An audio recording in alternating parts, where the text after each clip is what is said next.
So now from this point onward, I'm going to present an explanation, an interpretation that may offer more answers than the Bermuda Triangle, the Japan Triangle, or the Alaska Triangle ever have.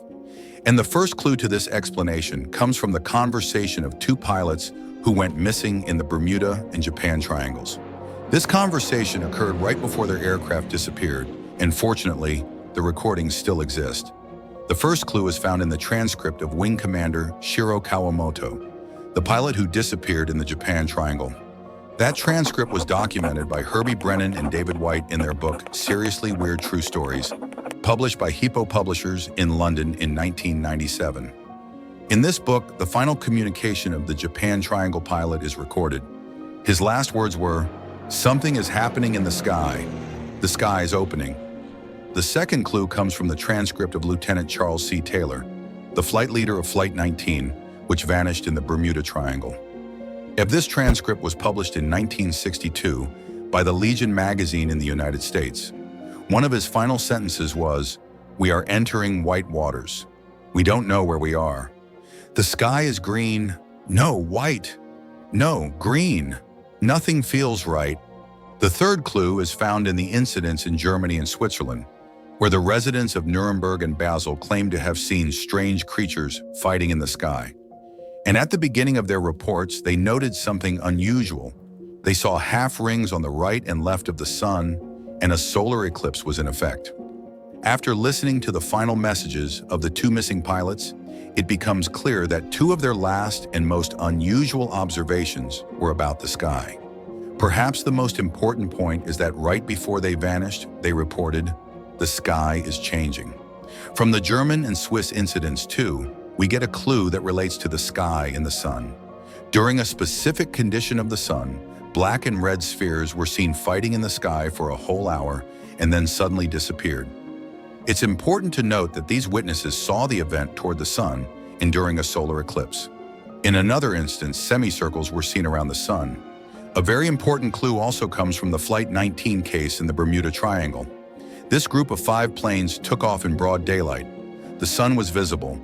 When their compasses stopped working, they tried to determine their location using the sun's position. They attempted to return to land based on that, heading west where the sun sets, because they knew land should be in that direction. Yet strangely, they kept flying east. So what if the answer to these disappearances lies in the relationship between the sky, the sun, and the earth? What do you think the sky is? I received many different answers. Someone said it's the blue sheet we see above us. Another said, perhaps far above, there's a white sheet that's the sky.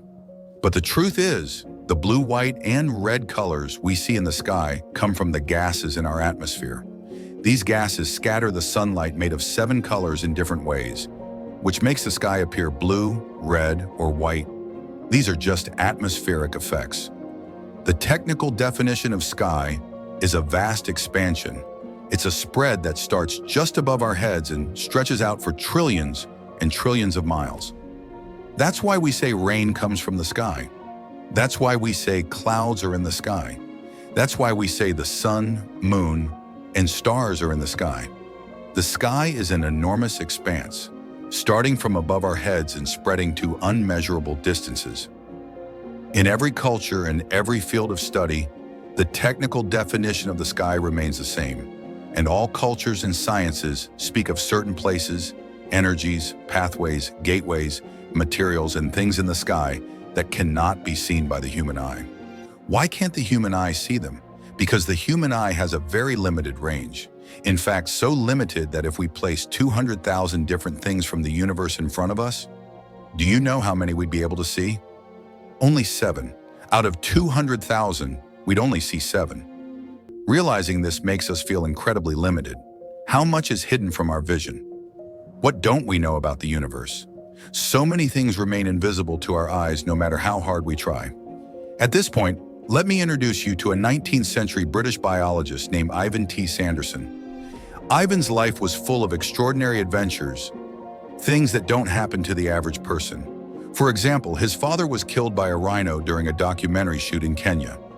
At 17, Ivan began traveling the world, spending much of his time in Asia. He studied zoology and later botany, becoming a natural scientist. He became famous for his travels and for writing research papers on animals and natural phenomena. In one of those papers, Ivan proposed a concept. He said he had observed during his studies and travels that some locations on Earth are slightly different. In these places, gravity and magnetism behave a little differently, either slightly stronger or weaker than normal. To the naked eye, these places don't look special at all because we can't see gravity or magnetism. But our instruments and tools can detect the differences. In scientific terms, such areas are called anomaly regions, places where the laws of physics work slightly differently than elsewhere. According to Ivan's research, these places exist all around the world, and the most common event associated with these places is unexplained disappearances. Now, this is a compelling explanation, but it's also a bold claim, and we will test this claim. If Ivan's observations are correct, that some parts of Earth have these anomalies, then 5 very important questions arise. We can't move forward without answering them, and I will present those 5 questions to you one by one, along with their answers. First, in simple words, what is gravity? What is magnetism? What exactly are they? Second, if gravity and magnetism really do vary from place to place, why does that happen? Third, so what difference does that make? How are these anomalies connected to disappearances? Fourth, if things do disappear, where do they go? Fifth, and perhaps the most important question, why aren't such disappearances happening anymore? From this point on, I'll address these questions one by one, and I'll provide answers too. To do that, I'll take you across countries, forests, and caves, and even to different eras. Sometimes I'll show you the Stone Age, and other times a future where time has once again returned to stone. In search of these answers, I will explore all fields of knowledge.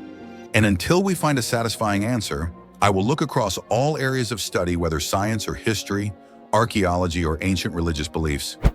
So the first question, what are gravity and magnetism in simple terms? And how are they connected to us? Every star, every planet, even massive galaxies carry a force within them, a force that pulls them together and binds them. That force is what we call gravity. It's the reason we can walk on Earth. It's why things fall downward. If gravity didn't exist, we'd float endlessly and never come back down. This is the force due to which the moon revolves around the Earth, and it's the same force because of which our Earth revolves around the sun.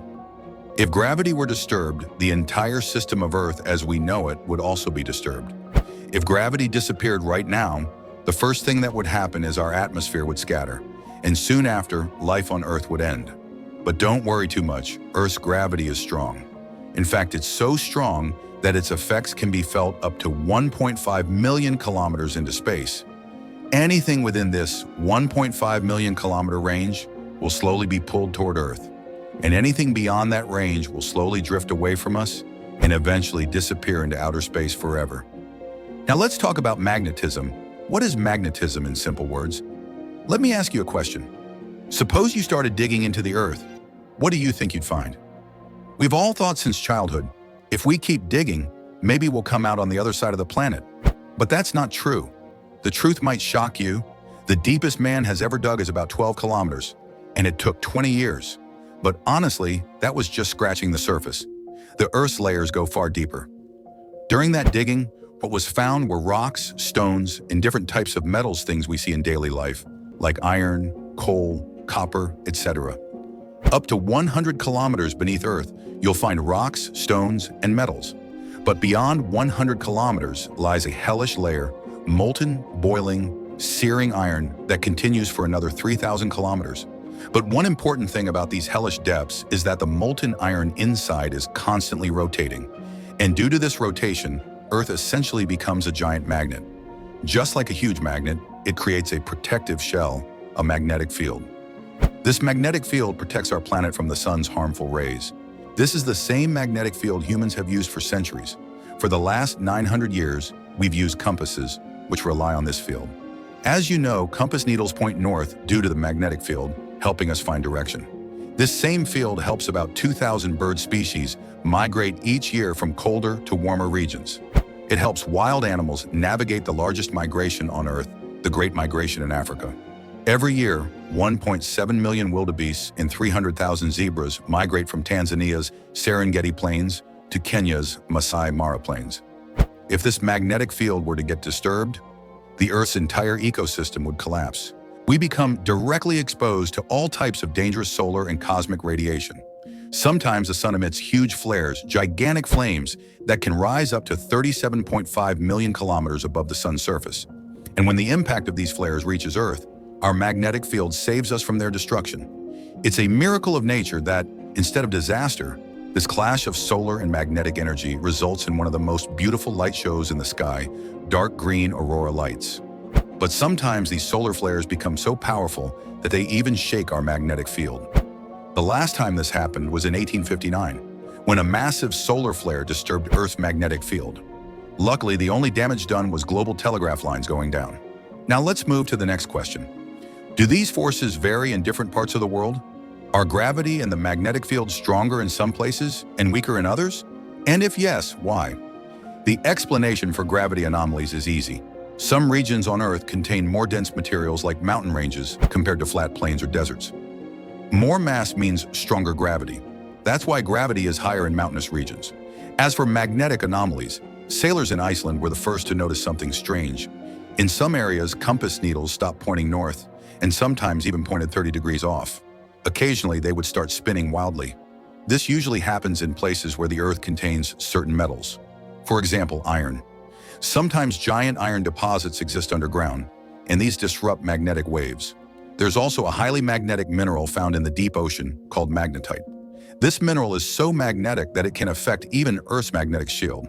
So yes, gravity and magnetic fields can vary from place to place, and now we know why. In most missing persons cases, there's one common thread: disturbances in these fields. Many disappearance reports mention compass failure. In simple terms, that means they entered a region with magnetic anomalies. This brings us to the third question. What's the connection between these field anomalies and disappearances? You might find the answer very intriguing. Everything you and I can see, touch, eat, drink, or smell, every object in this world or universe is made of matter. You might recall from school that matter exists in three states: solid, liquid, and gas. These are all forms of matter.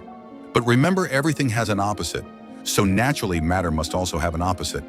That gave rise to the concept of antimatter, the idea that for every particle of matter, there must be an opposite particle. And antimatter does exist, but discovering and proving it is one of the most expensive scientific experiments in human history. Creating just 1 gram of antimatter costs $62.5 trillion. Humans have tried twice to create antimatter. The first time was in 1995 in the world's largest lab in Switzerland. But our physics doesn't apply to it. Antimatter explodes instantly upon creation. They were only able to preserve it for 17 minutes. I told you all this about antimatter so you'd realize our universe isn't made of just ordinary matter. There are types of matter so strange that our physics doesn't even apply to them. These are unknown forms of matter to us, and the discovery of such matter marks the beginning of a fascinating new chapter.